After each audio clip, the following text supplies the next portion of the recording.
विपक्ष इतना कमजोर इस वक्त लग रहा है कि नरेंद्र मोदी जी तीसरी बार प्रधानमंत्री बने जाए, और इससे मुझे एहसास और मुझे दिक्कत ये है कि कम सीटें जीतेगा विपक्ष,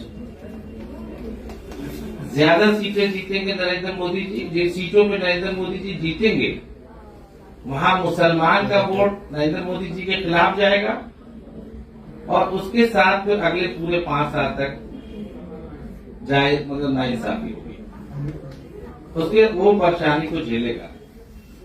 ये नाकामयाब जो गठबंधन है इसकी सजा पूरे 5 साल मुसलमान को झेलेगा। सर, आपने कब एहसास किया कि वाकई में मुसलमानों का राजनीतिक तौर पर इस्तेमाल किया जा रहा है? क्योंकि 2022 में आप समाजवादी पार्टी से दोबारा जुड़े, लेकिन एक आरोप यह भी आपके ऊपर लगाया जा रहा है कि आप अमला सीट से चुनाव लड़ना चाहते थे, लेकिन आपको सीट न मिलकर के वो नीरज मौर्य को मिल गई, इसलिए आप पार्टी से नाराज है, इस्तीफा दे रहे हैं, उसके खिलाफ बगावत कर रहे हैं। ऐसा नहीं है। 14 तारीख को मैंने खत लिख दिया, और मैं पहले भी आजम साहब का फोटो नहीं लगा था 2017 के चुनाव के बाद, उस पर भी मैं लड़ा, पार्टी के बैनर से उनका फोटो हटा दिया। ये पहली बार नहीं हो रहा, मैं कई बार ऐसा हुआ है कि जो जनता की जायज मांग हो, बात यह मुसलमान की नहीं है, बात चूंकि MI फैक्टर है, M एक हिस्सा है, और जब उसके साथ नाइंसाफी होगी तो जब हुई है, जब मैंने आवाज उठाई। तो अब M समाज को आबिद रजा खान कैसे उनके हक दिलाएंगे, उनको हुकूक दिलाएंगे? इसका इंतजार कीजिए।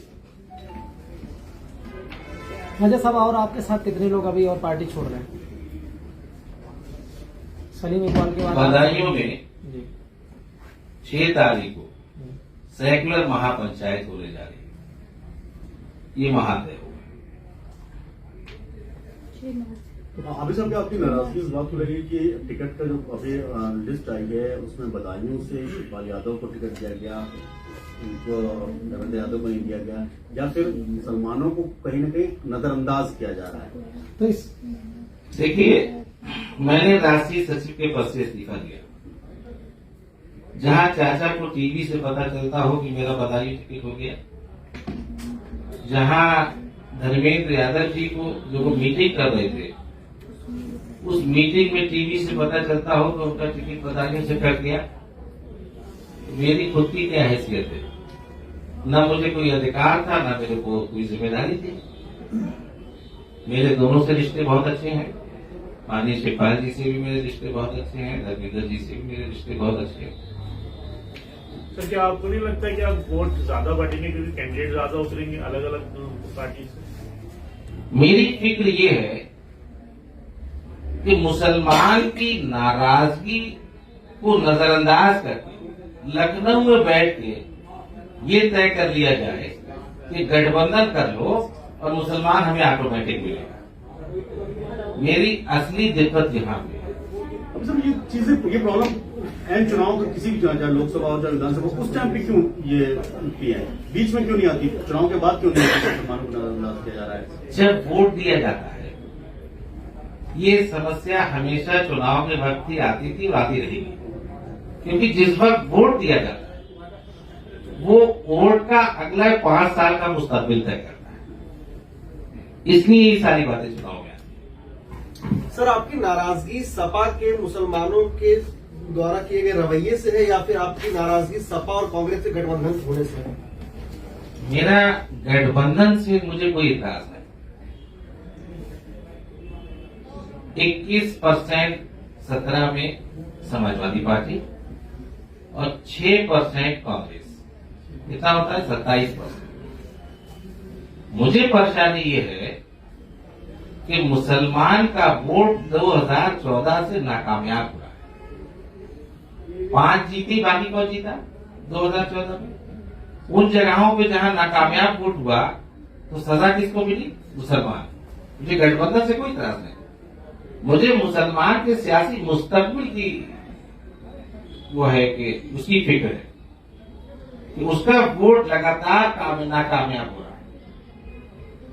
यही मोदी जी का हिंदुस्तान है। क्या ममता बनर्जी सरकार नहीं बना रहे?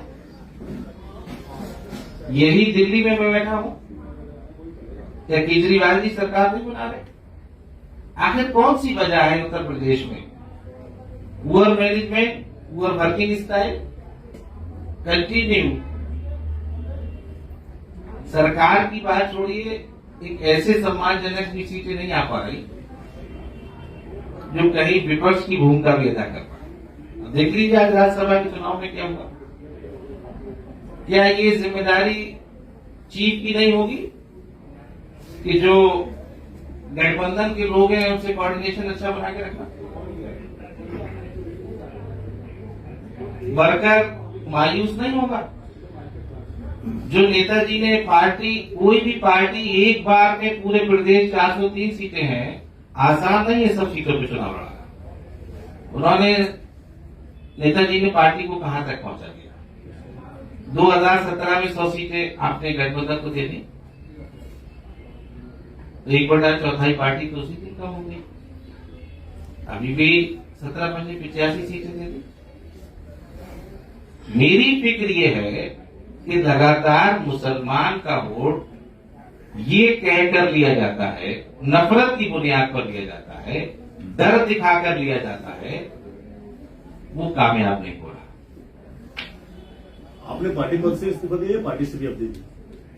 पार्टी के राष्ट्रीय सचिव पद से, पार्टी से नहीं। तो कौन कर राष्ट्रीय सचिव पद से इस्तीफा दिया।